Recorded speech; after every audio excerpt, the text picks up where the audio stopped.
In a standard set of playing cards, 13 out of 52 cards, or 1/4 of the cards, are hearts. These two things are an example of a proportion. A proportion is an equation that shows two ratios that are equivalent. An equation means you have an equal sign. Two ratios is another way to say two fractions. An equivalent means they're equal. So what we're really saying is that 13 over 52 is equal to 1/4. This is an example of a proportion. Now sometimes you may be asked to tell if something is a proportion. And the way we do that is using what we call cross products. Cross products is a way to determine if two ratios form a proportion. If the cross products of the two ratios are equal, then it forms a proportion. Now cross product is exactly what it says. Essentially, what you're going to do is find the product of the numbers that are across from each other. And across in this way means diagonal. So essentially, you're going to do like 12 times 5 and get the product of that, which is 60. And then you're going to find the other cross product, 2 times 30. 2 times 30 is also 60. And when you have these two cross products, if they're equal to each other, then we say yes, it is a proportion. Now let's look at this other example over here. We've got 5 times 6. 5 times 6 is 30. I'm going to put it on this side just because I went 5 times 6, so I'll put my answer over here. And then I'm going to go 4 times 8. 4 times 8 is 32. 4 times 8 is 32. 5 times 6 is 30. These two numbers are not equal. So we write not equal. And since 32 does not equal 30, this is not a proportion. Now you can use this idea of cross products to help you solve a proportion for a missing value. You're told here this is a proportion because we have an equal sign. So I have to make this ratio equivalent to this ratio. And the way I'm going to do that is using my cross products. So I'm going to start off by multiplying these two things together. 3 times n. Well, you can't multiply a number and a letter, so we get 3n with that. Then what I'm going to do is I'm going to take this cross product, 5 times 9. 5 times 9 is 45.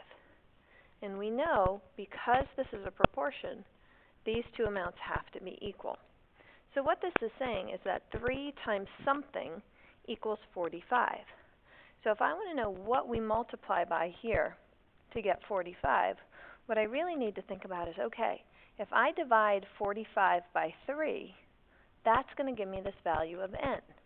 So mathematically what we do, if I divide this side over here by 3, I also have to divide this side by 3, because I can't change one side of an equation without changing the other, because otherwise it won't be equal.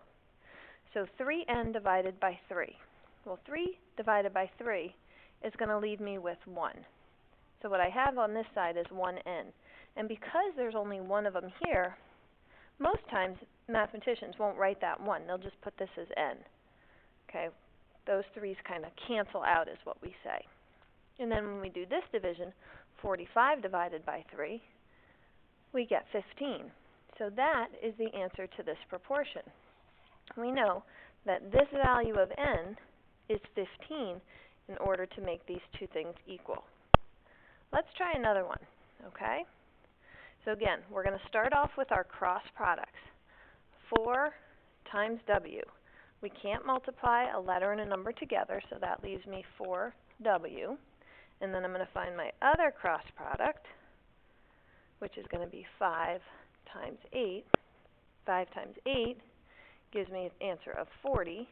And I know because this is a proportion, they have to be equal. So 4 times w equals 40.